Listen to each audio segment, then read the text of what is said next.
कोविद धीर मनीषियों, समस्त निर्णायक मंडल, आप सभी को मैं इस कलांजलि के मंच से सादर प्रणाम करते हुए अपने वक्तव्य को प्रारंभ करता हूँ।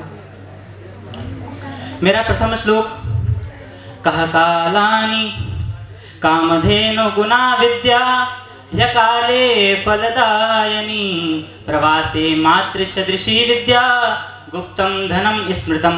अर्थात पूरे श्लोक में विद्या की महत्ता बताई गई है। विद्या के लिए अनेक श्लोक लिखे गए हैं।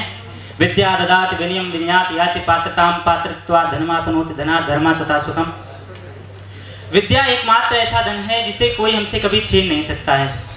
हमारे श्लोक में कामधेनु जो मैंने अभी पढ़ा उसमें ऐसा बताया गया है कि कामधेनु गाय के समान जो अमृत होता है वो सदैव फलदायी होता है। उसी प्रकार से विद्या हमें सदैव फल प्रदान करती है। विद्या हमें, अगर हम एक देश से दूसरे देश जाएं तो वहाँ की मुद्रा बदल जाती है, हमारा आसपास का वातावरण बदल जाता है, परंतु एकमात्र हमारी विद्या होती है जो हमें वहाँ पर भी उसी प्रकार साथ देती है, एक माता के समान हमारा पालन करती है।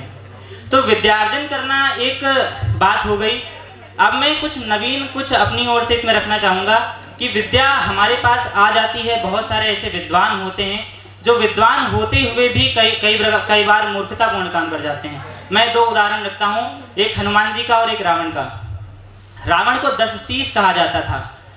जब विद्वान इसको अपने दृष्टिकोण से देखते हैं तो ऐसा कहते हैं कि 10 शीश माने 4 वेद और 6 शास्त्र, जिसके मस्तिष्क में इन 10 का समावेश हो, इतना विद्वान माने 10 गुनी प्रतिभा रखने वाला, वो भी कैसी मूर्खतापूर्ण हरकत करता है कि माता सीता का हरण कर लेता है। सीता कौन है? तो कहा गया शांति सीता समानीता आत्मा रामो उपासते, अर्थात माता सीता शांति के स्वरूप हैं।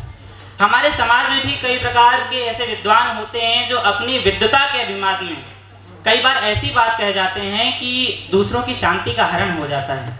अपनी विद्वता के माध्यम से कई बार ऐसी बात बोल देते हैं कि सामने वाला व्यक्ति भ्रमित हो जाता है। और बोलते किस रूप में? जैसे रावण हरण करने आया था, साधु का स्वरूप रख करके ऐसे कहेंगे जैसे हमारे हित की बात कह रहे हों। और कई बार ऐसी बात कह जाते हैं कि जो व्यक्ति अच्छे मार्ग पर जा रहा होता है भ्रमित हो जाता है। और दूसरा उदाहरण हमारे हनुमान जी हैं। वो क्या करते हैं? माता सीता को मिला देते हैं भगवान श्री राम से। तो उनको विद्यावान कहा गया है, विद्यावान गुणी अति चातुर। विद्या का हमारे पास विद्या है परंतु विद्या का अभिमान ना हो, उसे विद्यावान कहते हैं। और जो दूसरों की शांति को उस व्यक्ति से मिला दे, खोई हुई शांति यदि उस व्यक्ति से मिल जा रही है तो हमें इस प्रकार की विद्वता रखनी चाहिए, ना कि इस प्रकार की विद्वता जो दूसरों की शांति का हरण कर ले। धन्यवाद। मनुष्य का धन तथा रूप अल्पकाल का होता है, किंतु चारित्रिक गुण तथा विद्या जीवन भर उसके साथ रहकर यश प्रदान करती है।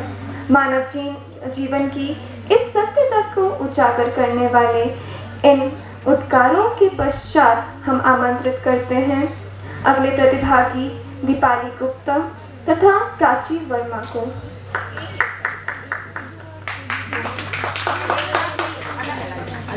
अलग